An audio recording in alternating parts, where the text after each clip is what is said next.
মহিলাদের মধ্যে সবচেয়ে বেশি হাদিস বর্ণনা করেছেন কে?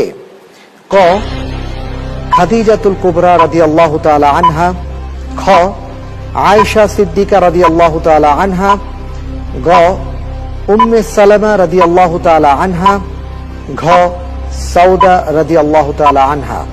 এখানে চারজনই উম্মাহাতুল মুমিনিন, রাসূল সাল্লাল্লাহু আলাইহি ওয়াসাল্লামের সম্মানিতা স্ত্রী। এদের মধ্যে কে সবচেয়ে বেশি হাদিস বর্ণনা করেছেন? জি আলহামদুলিল্লাহ, আমার মনে হচ্ছে উত্তরটি হলো খ হযরত আয়েশা রাদিয়াল্লাহু আনহা। লক করব? জি, লক করে দিচ্ছি। আয়েশা রাদিয়াল্লাহু তাআলা আনহা মহিলাদের মধ্যে সবচেয়ে বেশি হাদিস বর্ণনা করেছেন। উত্তরটি সঠিক হয়েছে। আলহামদুলিল্লাহ, আলহামদুলিল্লাহ।